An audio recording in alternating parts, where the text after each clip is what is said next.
Hai, apa kabar semua?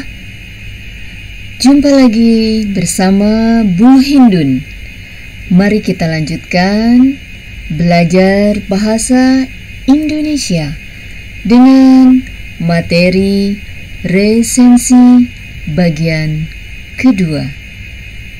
Tentunya kawan-kawan mau lanjut ya.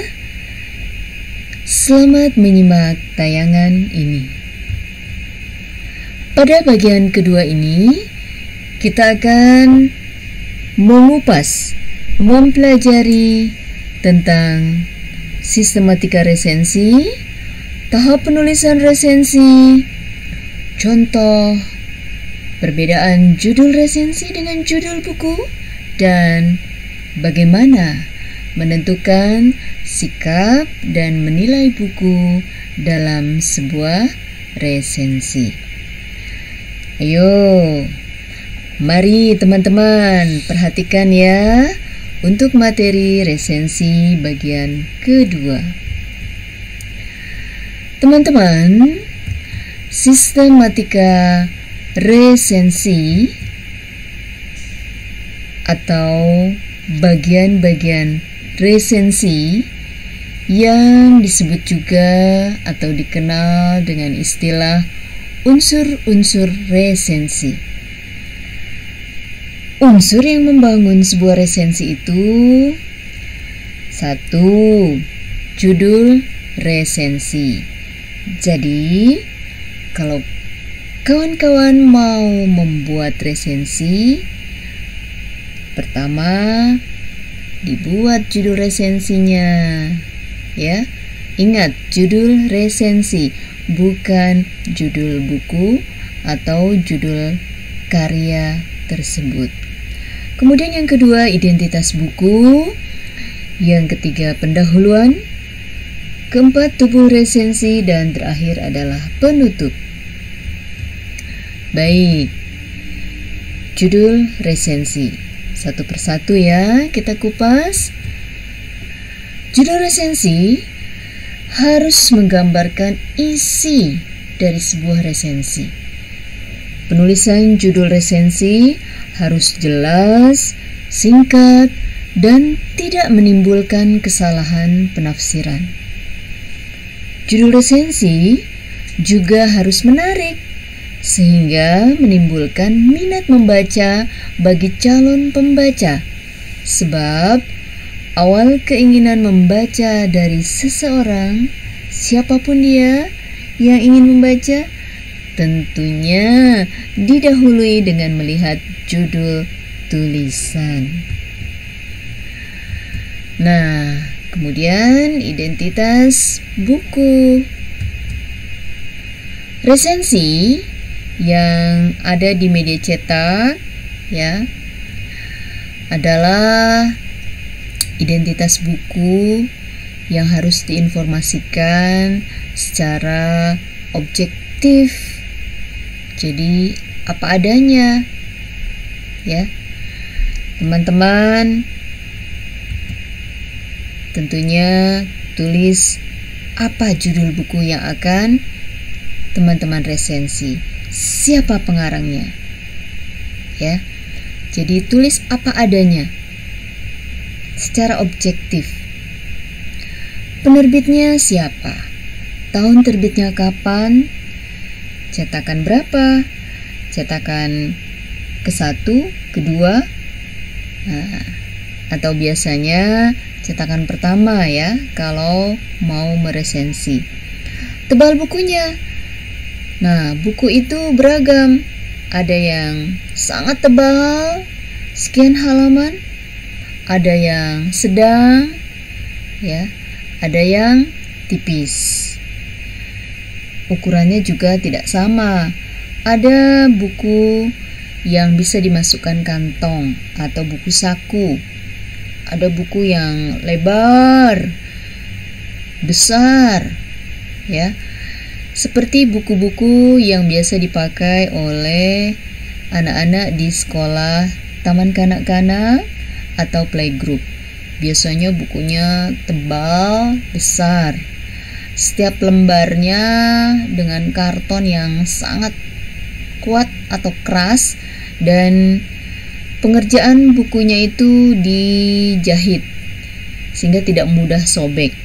Karena biasanya anak kecil usia balita atau usia taman kanak-kanak itu kalau dia memegang tiba-tiba jatuh atau sobek, ya, tentunya dipandu atau dibimbing oleh orang tua, oleh kakak atau oleh guru di sekolah.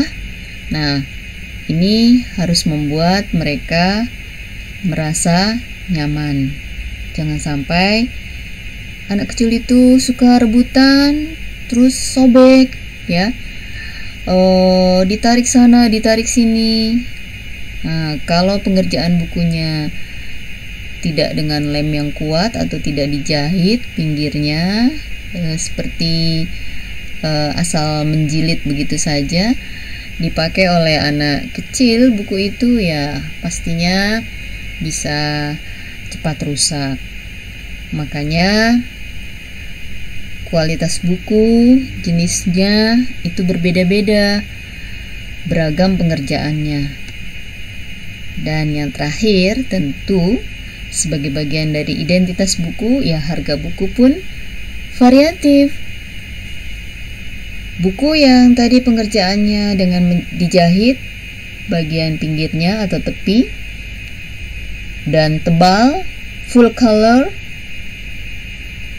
itu lebih mahal, ya. Makanya kalau dijadikan inventaris sekolah buku-buku TK atau SD, biasanya harganya menggoda para penjual buku. Ya, sering ada datang ke sekolah TK atau playgroup menawarkan buku dengan kualitas yang seperti ini, ya harganya juga lumayan merogoh kantong kalian, bisa agak bolong kalau itu untuk dikonsumsi sendiri, untuk adik kalian, untuk keponakan kalian, ya. Nah, oleh karena itu umumnya buku-buku di TK atau playgroup dijadikan inventaris sekolah. Teman-teman, selain identitas buku, bagian berikutnya adalah pendahuluan.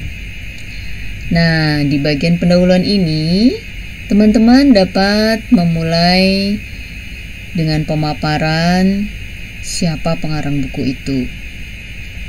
Namanya, prestasinya, ya, atau mungkin ketenarannya. Ada juga resensi novel atau resensi cerpen, ya, atau yang isinya adalah kumpulan cerpen. Itu bagian pendahuluannya berisi tentang perkenalan, ya, perkenalan secara garis besar. Ada berapa judul cerpen di dalam kumpulan cerpen itu. Mungkin juga sebagai kumpulan cerpen di dalamnya mungkin ada 5 pengarang. Nah, bisa disampaikan, ya. Kalau novel, ya apa garis besar dari isi novel tersebut, itu bisa menjadi bagian pendahuluan. Contoh nih, ya, kata-kata yang dirangkai menjadi kalimat untuk pendahuluan sebuah resensi. Karya sastra adalah hasil dari sebuah perenungan yang mendalam dari seorang pengarang tentang suatu objek. Pengarang menuangkan pikiran, perasaan, pengalaman, ide-ide, dan semangat keyakinan dan kepercayaan yang diekspresikan ke dalam sebuah karya sastra, sehingga karya sastra mampu memberikan kesadaran dan pengalaman batin bagi pembacanya. Nah, kira-kira seperti itu, ya, untuk bagian pendahuluan. Lalu bagian tubuh. Seperti apa tubuh resensi? Pada bagian tubuh resensi ini, resensator atau penulis resensi boleh mengawali dengan sinopsis. Apa sih Bu Hindun sinopsis itu? Sinopsis adalah jalan ringkas cerita. Ya. Jadi, seperti apa sih sinopsis atau jalan ringkas cerita dari novel ini, dari buku ini, ya? Kelebihannya, kekurangannya selanjutnya diuraikan setelah menyampaikan sinopsis. Contoh nih, lihat dalam tayangan ini ya. Membaca buku A Brief History of Time, sejarah singkat waktu, membuat kita membayangkan seakan sedang duduk dalam sebuah ruang mendengarkan apa yang didiskusikan Hawking hingga akhirnya kepala kita mengangguk-ngangguk takjub dibuatnya atas apa yang ia jelaskan kepada kita. Begitu mendalam sainsnya, konsep-konsepnya sangat besar disertai dengan bahasa penyampaian yang enak dibaca, sehingga karena keahliannya dalam mengolah kata membuat sesuatu yang sukar menjadi mudah dibaca sekaligus mudah dipahami. Nah, begitu teman-teman kira-kira bagian tubuh resensi. Selanjutnya penutup resensi. Iya. Bagian akhir resensi tentunya diakhiri dengan sasaran yang dituju, ya. Yang paling khas dari bagian penutup ini adalah kalimat untuk mengajak, untuk mempengaruhi pembaca agar mau membaca, ya. Atau mungkin menyampaikan kepada pembaca dengan diksi yang dipilih oleh resensator agar apa? Agar jangan membaca buku ini. Buku ini terlalu berbahaya untuk usia pembaca sekian sampai sekian karena isinya terlampau vulgar misalnya, atau isinya terlalu berbau politik yang tajam, ya. Atau mungkin wajib membaca buku ini karena buku ini sangat baik, karena buku ini sangat penuh dengan wawasan. Buku ini sederhana bahasanya, enak untuk dibaca, sangat mudah dipahami, bahkan banyak contoh untuk diaplikasikan dalam kehidupan. Nah, jadi begitu teman-teman untuk penutupnya. Nih contohnya ya. Terbitnya buku ini diharapkan bisa memberikan referensi, khususnya bagi santri dan pelajar pada umumnya, tentang bagaimana seharusnya menjadi penimba ilmu, menghormati guru, menghormati ilmu, dan hal-hal lain yang berhubungan dengan ilmu. Tuh, ya. Jadi pada sasaran pembaca, wah, sepertinya saya harus membeli buku ini nih. Ya, seperti itu. Contoh lain. Nih, buku yang terkesan sakral ini sangatlah bersahabat. Bahasanya simple, ringan, layaknya bincang-bincang atau omongan sehari-hari. Dengan isinya yang berusaha menerapkan agama dan filosofi dalam menyambut motif keuntungan materi. Membaca takkan dibuat pusing. Membacanya ringan, seperti diajak ngobrol dan diskusi santai. Bahkan dilengkapi dengan berbagai motivasi, serta semua isi atau kontennya berasal dari sumber yang orisinal, yaitu Al-Quran. Tuh, kalau membaca penutup seperti ini, tentunya kawan-kawan, ini penasaran ini seperti apa sih buku yang bisa diajak ngobrol, bisa kita berdiskusi santai, bahkan kontennya itu dari sumber yang orisinil, yang asli, asli pakai sod, ya dari Al-Quran. Beli yuk. Di mana mendapatkannya? Seperti itu. Jadi buat penutup, fokus pada sasaran pembaca. Teman-teman, tahap penulisan resensi, ya. Oke, tahapannya yang pertama tentunya ketika kalian sudah memegang buku nih, ya kenali buku itu, ya. Jajaki penjajakan atau pengenalan buku terhadap identitas buku yang akan diresensi. Jadi, kenali buku itu. Tadi sudah tahu ya tentang identitas buku, siapa pengarangnya, penerbitnya, cetakan keberapa, halaman buku atau tebalnya, ya seperti itu. Kemudian yang kedua, pengembangan peta permasalahan dalam buku yang tepat, yang akurat. Jadi, kalau teman-teman sudah membaca buku itu 1 kali atau 2 kali, bahkan mungkin 3 kali, teman-teman bisa membuat mind map atau mempetakan.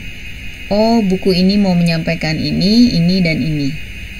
Atau buku ini mau menyampaikan fokus pada konten ini yang berawal dari seperti ini, lanjut seperti itu, dan fokus pada konten yang dimaksud, tepat dan akurat, ya. Berikutnya, menentukan sikap atau penilaian buku.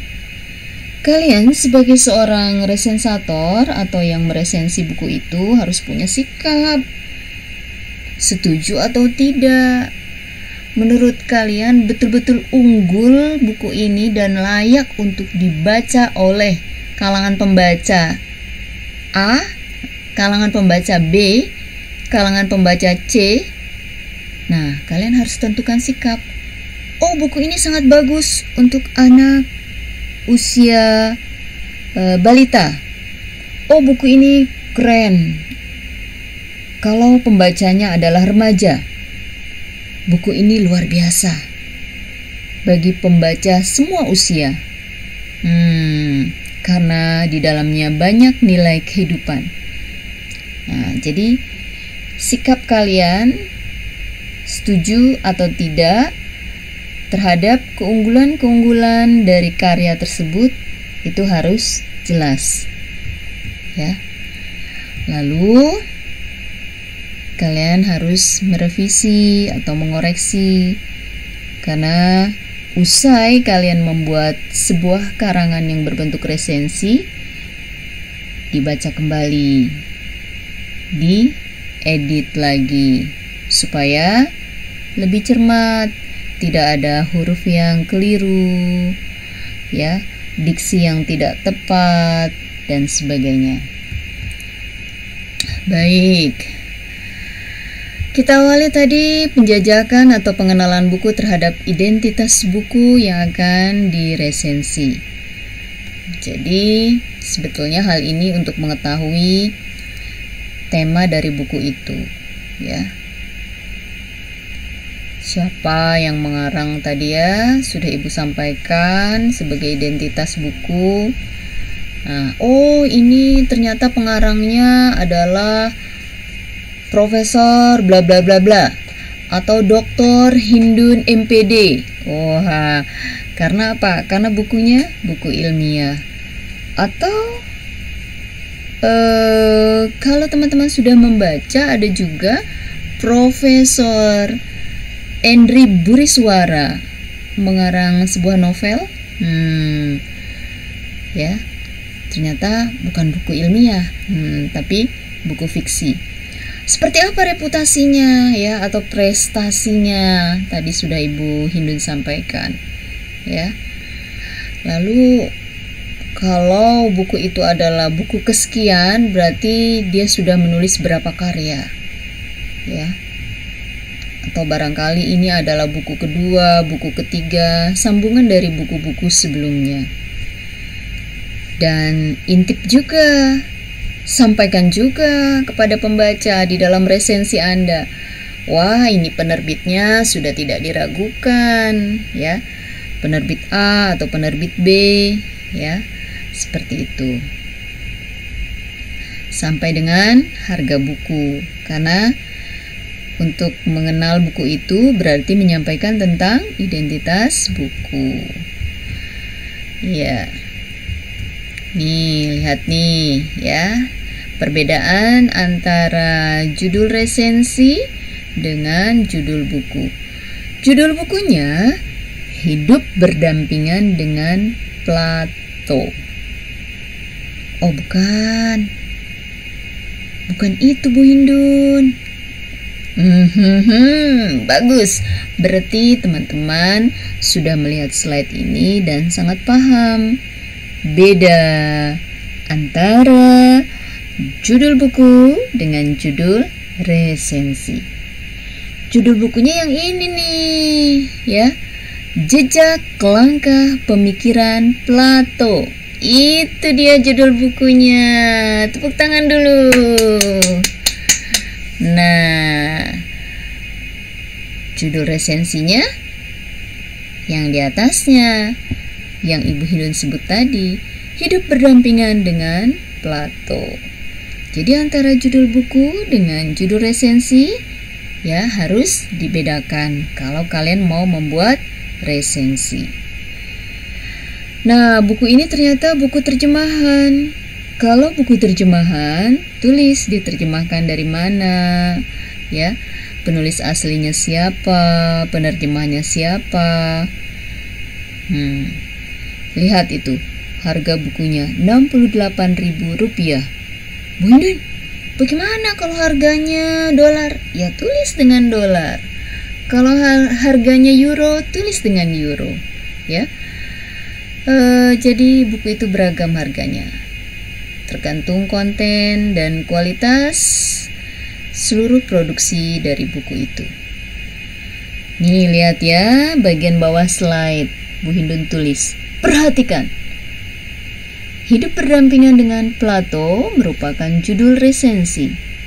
Kemudian Jejak Langkah Pemikiran Plato merupakan judul buku.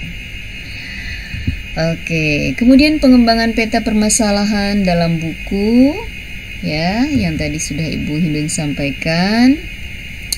Ini kalian perlu paham secara akurat, secara tepat ya. Sehingga isi resensinya terstruktur ya, sistematis, sesuai dengan isi yang ada di dalam buku yang akan kalian resensi. Jadi tidak bisa ditolak bahwa kalian harus membaca buku itu terlebih dahulu sebelum membuat resensi. Pahami dulu ya. Kalau sekali baca belum paham, baca lagi yang kedua, baca lagi yang ketiga, seperti itu. Ya. Sehingga tidak salah interpretasi dan pemahaman kalian menjadi lebih komprehensif terhadap konten yang akan disampaikan oleh si pengarang dalam buku tersebut. Seorang resensator tidak cukup hanya membaca sebagian. Jadi kalau teman-teman mahasiswa baru membaca sebagian buku, lanjutkan. Mungkin baru membaca sebagian karena sekarang situasinya masih WFH, pandemi COVID-19 belum berlalu. Membaca buku dilanjutkan, Baru baca sebagian, penasaran mau buat resensi? Lanjutkan membacanya hingga tuntas. Judul yang dipilih bukunya sudah sangat menarik, sangat menawan, sehingga menggugah selera pembaca untuk membaca buku itu. Resensator mau tidak mau, ya, dia membaca dari halaman awal. Halaman awal biasanya di sana ada kata pengantar, biasanya di sana ada sekapur siri. Nah, itu penting. Kenapa? Karena di dalam kata pengantar atau sekapur siri dari sebuah buku, seorang pengarang mau menyampaikan bahwa tulisannya itu dipersembahkan misalnya untuk istri tercinta, atau untuk suami tercinta, atau untuk anak-anaknya, atau untuk cucu-cucunya, ya. Nah, jadi jangan dilewatkan bagian-bagian yang tampaknya mungkin menurut kalian tidak penting, tapi itu menjadi penting bagi seorang resensator. Di situ biasanya juga terselip sesuatu yang terkadang membelalakkan mata. Oh, ternyata penulis mempunyai satu peristiwa sedih yang pada akhirnya bisa dilewati peristiwa itu dengan menghadirkan buku ini sebagai sesuatu yang luar biasa, sebagai sesuatu yang membuat pembaca terkaget-kaget. Dia bisa melewati kesedihannya, dia bisa menghasilkan karya yang fenomenal seperti ini, ya. Selanjutnya, sikap kalian tadi, ya. Jadi dalam menentukan sikap atau menilai buku untuk disampaikan kepada pembaca, sebagai resensator kalian perhatikan outline-nya atau kerangkanya, ya. Kalau buku ilmiah bisa dengan mudah ini runtut, sistematis, atau ada bagian yang lesap, ada bagian yang seharusnya ini masuk ini. Nah, menjadi subbab untuk dijelaskan, ya. Jadi tidak cukup hanya melihat, tapi perhatikan dengan detail. Kelebihan kekurangan buku itu sudah Bu Hindun sampaikan tadi. Kemudian bahasanya seperti apa, ya. Isi pernyataan, ya, isi pernyataan yang Bu Hindun maksud tadi. Jadi pengarang buku sudah menyampaikan fokusnya dia menulis buku ini tentang konten ini kemana arahnya.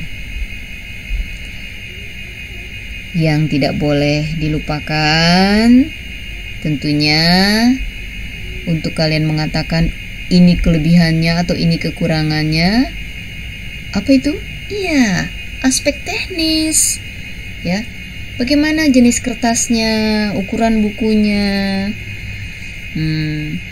Kalau buku tadi untuk anak balita atau anak taman kanak-kanak dengan ukuran yang seperti ini, kualitas buku seperti ini, cocok atau tidak, ya. Nah, kalian harus tentukan sikap kalian sebagai resensator. Karena pembacanya berbeda, pembaca usia pemula atau pembaca kalangan mahasiswa seperti teman-teman.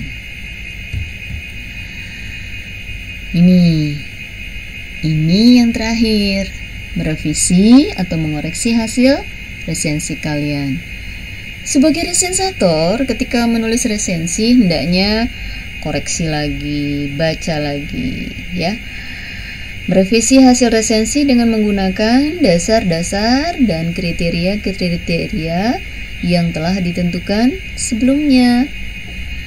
Jadi, tulisan kalian atau karangan yang berbentuk resensi itu setelah selesai ditulis harus dikoreksi kembali. Untuk apa? Ya, untuk mengetahui kesalahan-kesalahan dalam tulisan kalian agar segera diperbaiki. Kalau kalian mau mengirim hasil resensi kalian ke media cetak, nah kan jangan sampai kurang hurufnya, ya. Menuliskan kata respons seharusnya menggunakan S di bagian belakang, ternyata S-nya ketinggalan. Kenapa? Oh, S-nya diminum karena haus.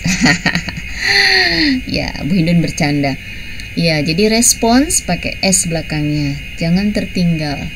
Menuliskan praktik, nah, pakai I, ya, bukan praktek, ya. Jadi banyak hal yang harus dicermati. Oke, demikianlah teman-teman. Jika semua mahasiswa, jika kalian ya tentunya ingin meresensi suatu karya yang berbentuk buku, baik buku itu jenisnya yang ilmiah maupun non-ilmiah.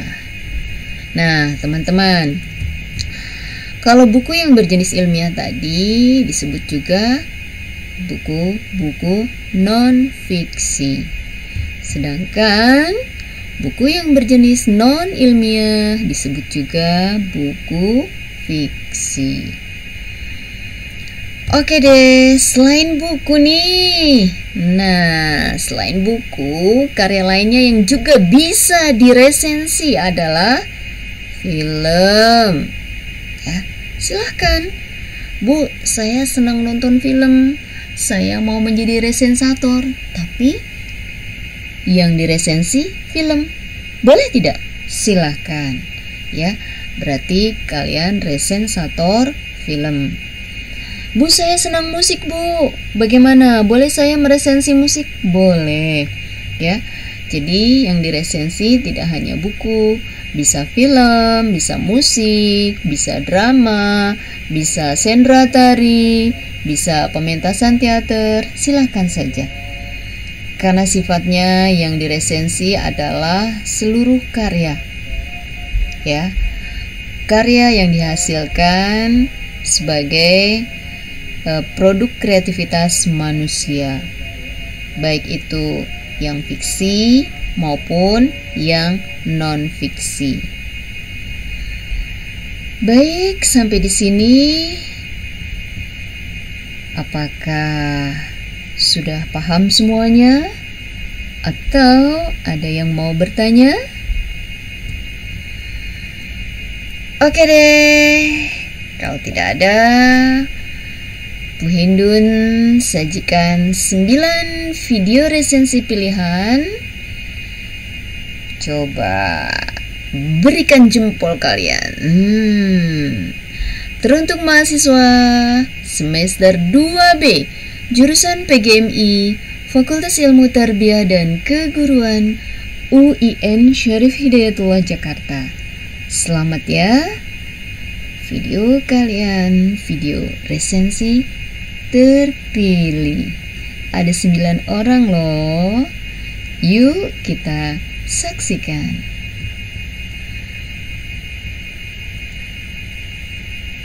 Keren kan? Nah, tentu keren lah.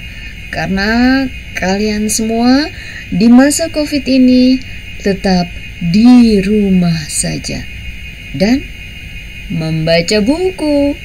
Baca, dan bacalah. Oke, silakan tonton pilihan sebagai resensator dari mahasiswa semester 2B jurusan PGMI, Pendidikan Guru Madrasah Ibtidaiyah, Fakultas Ilmu Tarbiyah dan Keguruan UIN Syarif Hidayatullah, Jakarta. Assalamualaikum warahmatullahi wabarakatuh. Saya Nurwina Afsari, mahasiswi UIN Syarif Hidayatullah Jakarta, jurusan Pendidikan Guru Madrasah Ibtidaiyah semester 2. Saat ini saya sedang berada di rumah saja. Lebih tepatnya, sekarang saya sedang berada di kamar tidur saya. Dan di video kali ini saya akan memperkenalkan salah satu buku favorit saya yang sudah saya baca, yaitu buku Pemimpin atau buku Pemimpi dalam kurung N. Buku ini ditulis oleh Wildan Alamsyah yang diterbitkan oleh penerbit Lovable pada tahun 2019. Kenapa sih buku ini dikasih judul Pemimpin atau Pemimpi dalam kurung N? Karena buku ini menceritakan tentang kehidupan seorang Wildan Alamsyah yang mempunyai banyak sekali mimpi-mimpi, dan dia ingin sekali menjadi pemimpin untuk mimpi-mimpinya dia sendiri. Dan dari buku ini kita banyak sekali mendapatkan pembelajaran. Bagaimana sih caranya untuk menjadi seorang pemimpin? Yang pertama, untuk menjadi seorang pemimpin atau pemimpi dalam kurung N, yang pertama kita harus mempunyai mimpi. Kalau kita tidak mempunyai mimpi, apa yang ingin kita gapai? Yang kedua, kita harus bekerja keras. Yang ketiga, kita harus siap menghadapi semua masalah. Kita harus siap menghadapi masalah yang akan datang.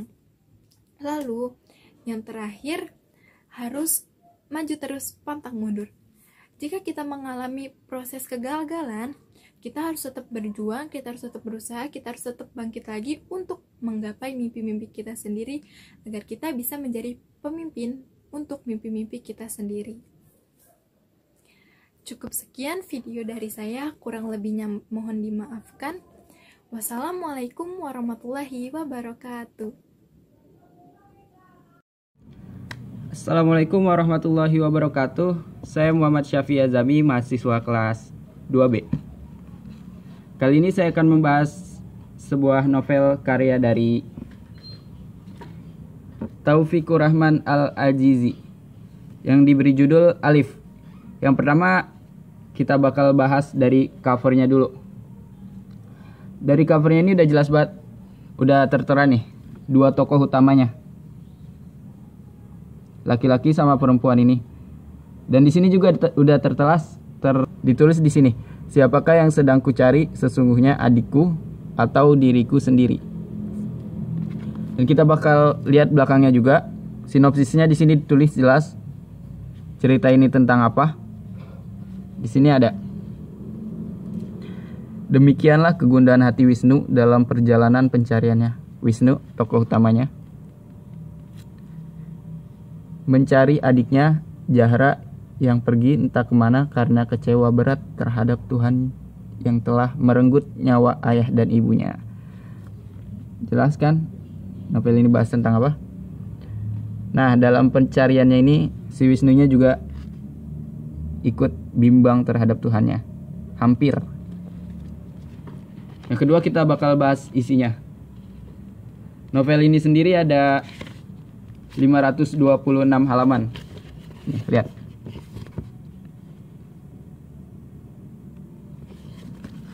Ini juga dibagi dari beberapa subjudul.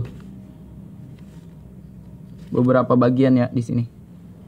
Ada mulai dari prolog 1, 2, 3 sampai penyelesaiannya. Dan di sini juga ada biografi dari penulisnya. Ini dia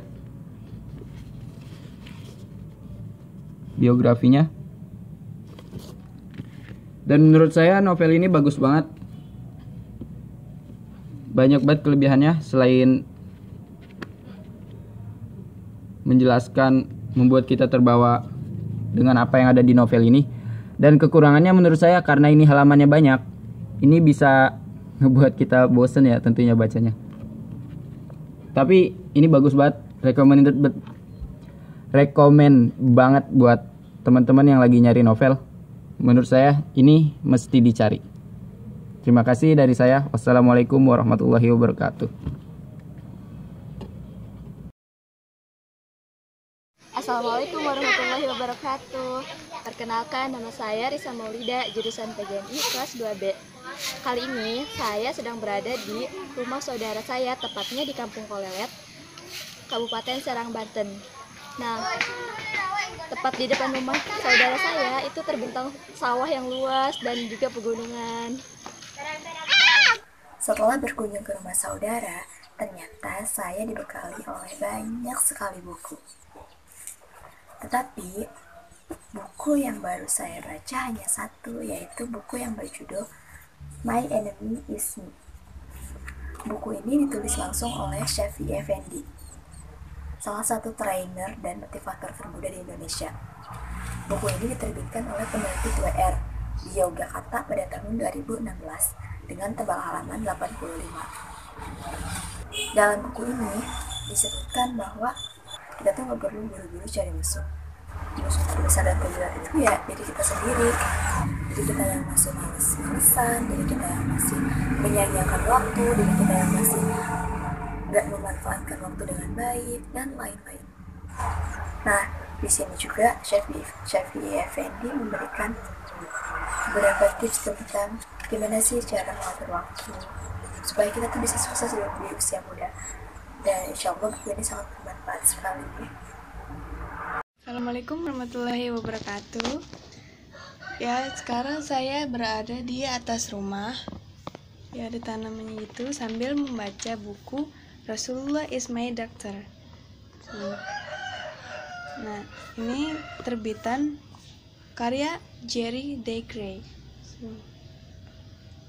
Ya, terbitan tahun 2010. Yang diisinya seperti ini. Ya, penyuting Ivan Satria, Sinergi 2010. Ini kajian tentang kesehatan. Terima kasih. Assalamualaikum warahmatullahi wabarakatuh.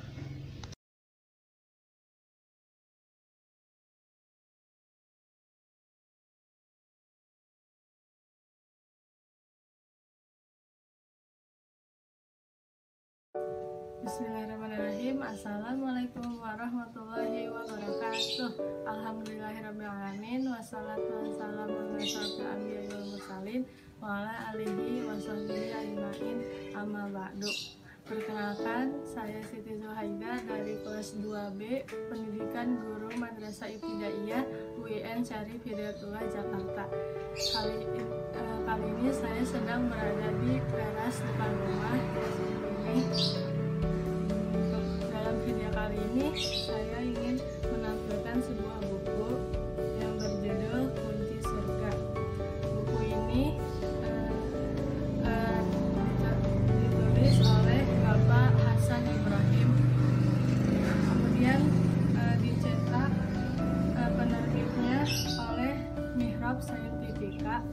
Buku Kunci Surga ini merupakan buku cetakan tahun 2006. Saya sudah membaca buku ini satu kali, kemudian saya ingin memperdalamnya lagi karena di dalam buku ini membahas tentang tata cara sholat sebagaimana yang dicontohkan oleh Rasulullah SAW. Mungkin cukup sekian video kali ini, kurang lebihnya mohon maaf. Wassalamualaikum warahmatullahi wabarakatuh.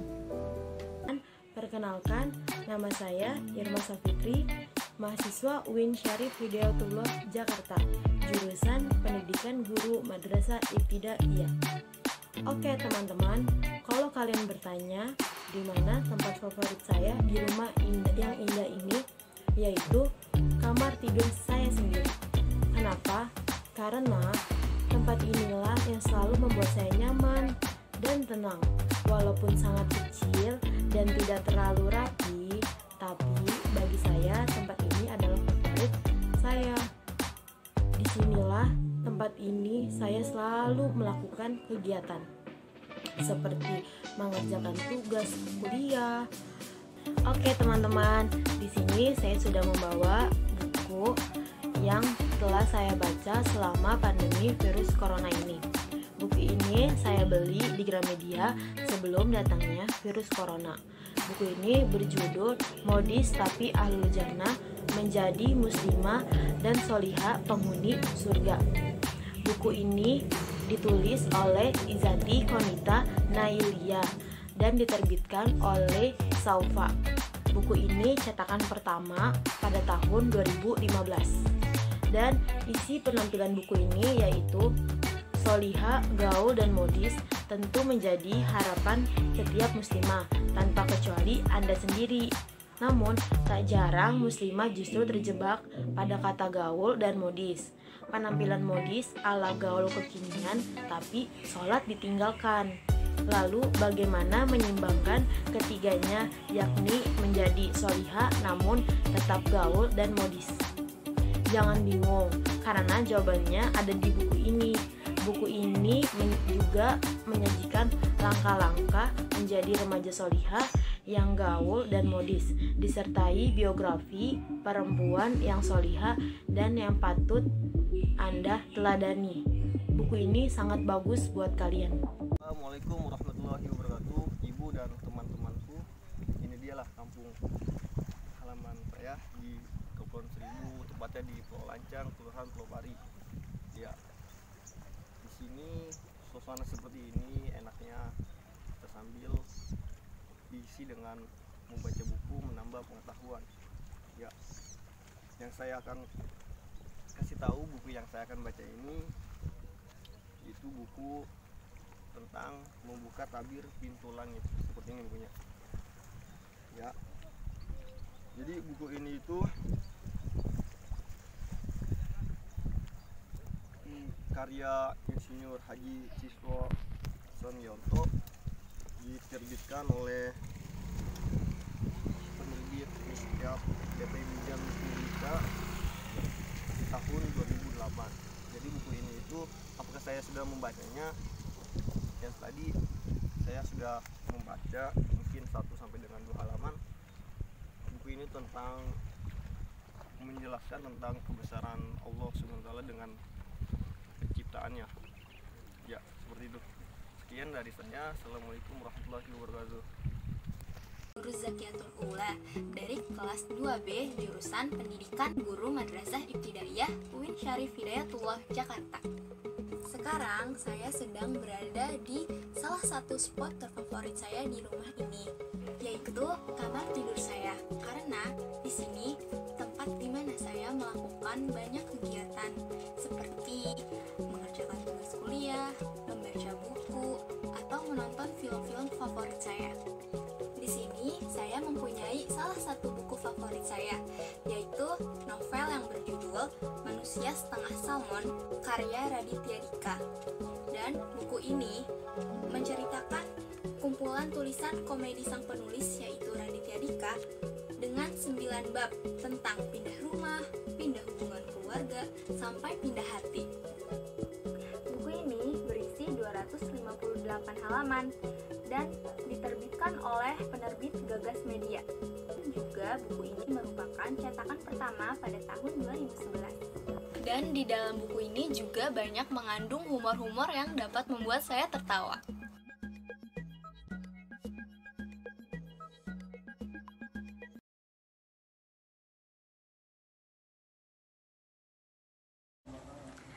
Assalamualaikum warahmatullahi wabarakatuh. Perkenalkan, nama saya Siti Nurheliza. Saya dari kelas 2B PGMI UIN Syarif Hidayatullah Jakarta. Selama masa pandemi ini berlangsung, tempat favorit saya yang ada di rumah saya yaitu kamar saya sendiri. Kenapa? Karena 70% kegiatan yang saya lakukan di rumah saya berada di kamar saya. Mulai dari tidur, mengerjakan tugas, membaca buku atau membaca novel, membaca Al-Quran, dan menonton film kesukaan saya. Saya juga membaca novel yang berjudul Secangkir Kopi dan Pencakar Langit. Novel ini ditulis oleh penulis Akesa Aninda yang diterbitkan oleh PT Alex Media Komputindo pada tahun 2016. Novel ini merupakan novel cetakan pertama yang berisi sebanyak 345 halaman. Novel ini menceritakan tentang seorang laki-laki yang merupakan pegawai baru di kantor tersebut jatuh cinta dengan perempuan yang merupakan pegawai lama di kantor tersebut. Setelah melewati lika-liku percintaan mereka, akhirnya mereka bisa bersama. Oke, sekian dari saya, kurang lebihnya mohon